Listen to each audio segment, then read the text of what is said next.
Offer me money. Offer me power. I don't care.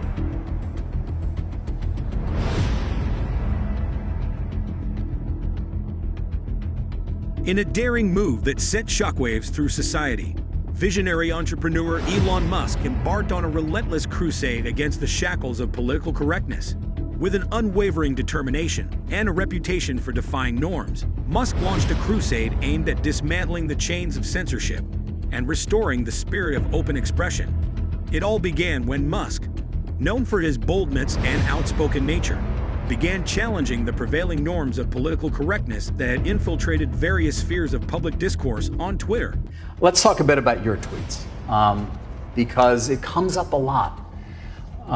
Even today, it came up in anticipation of this. I mean, you do some tweets that seem to be, or at least give support to some who would call others conspiracy theories.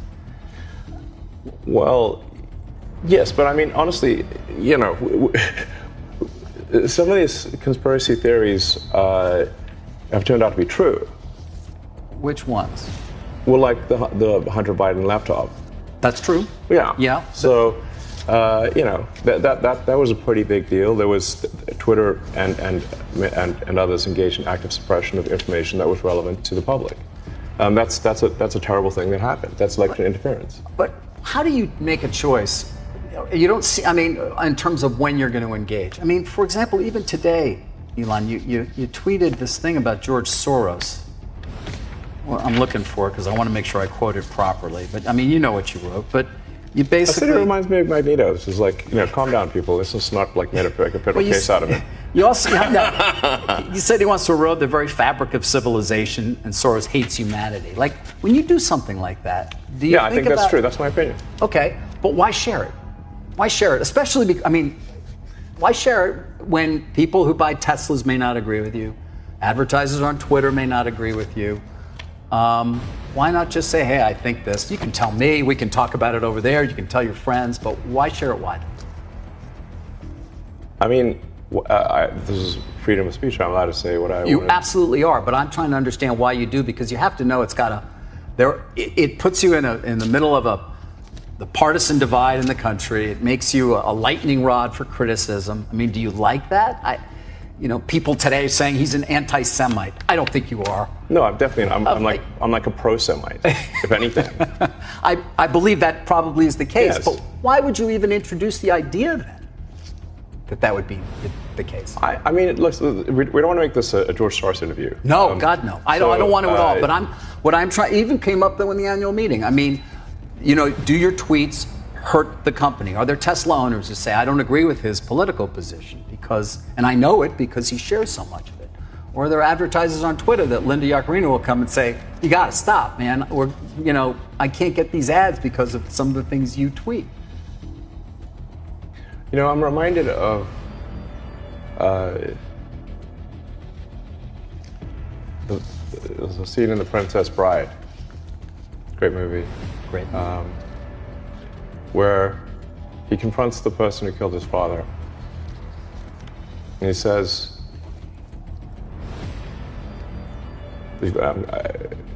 offer me money. Offer me power. I don't care. So you just don't care. You want to share what you have to say. I'll say what I want to say, and if the consequence of that is losing money, so be it. Okay. But I mean, when you link to somebody who's talking about the guy who killed children in a mall in Allen, Texas, and you say something like it might be a bad psyop. I'm not quite sure what you meant, but. In that particular case, there was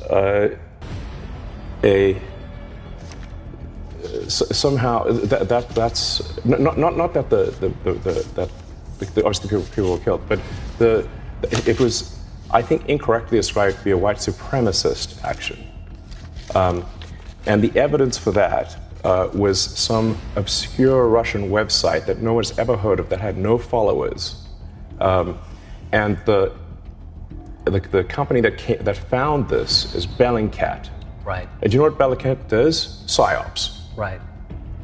I couldn't really even follow exactly what it was you were trying to express there, so that's in part why I was curious. I'm saying that I thought the ascribing it to white supremacy was bullshit. Okay.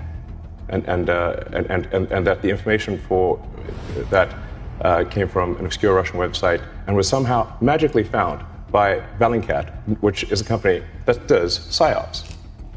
And there's no proof, by the way, that he was not. There's no. I would say that there's no proof that he is.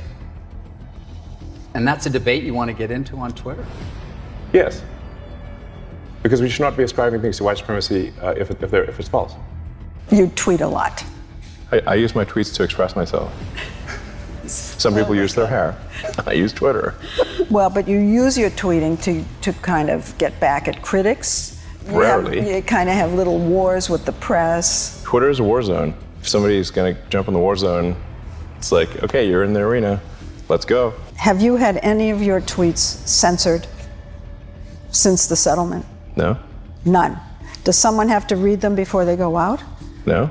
So your tweets are not supervised? The only tweets that would have to be, say, reviewed would be if a tweet had a probability of causing a movement in the stock. And that's it? Yeah, I mean, otherwise it's, hello, First Amendment. Freedom of speech is fundamental. But how do they know if it's going to move the market if they're not reading all of them before you send them? So I guess we might make some mistakes. Who knows? Are you serious? Nobody's perfect. Look at you. No, I want to be clear. I do not respect the SEC. I do not respect them. But you're abiding by the settlement, aren't you? Because I respect the justice system. I really can't emphasize this enough. We must protect free speech. And free speech only matters, it's only relevant when it's someone you don't like saying something you don't like. Because obviously speech that you like is, that's easy. So it's the thing about censorship is that, sure, for those who would advocate it, just remember, at some point, that will be turned on you. Well, I think it's very important for there to be an inclusive arena for free speech, where all,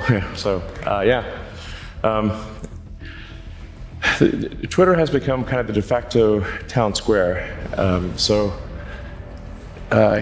It's just really important that people have both the reality and the perception that they are able to speak freely within the bounds of the law.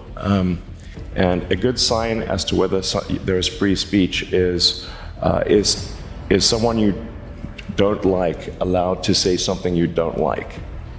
And if that is the case, then we have free speech. And it's damn annoying when someone you don't like says something you don't like.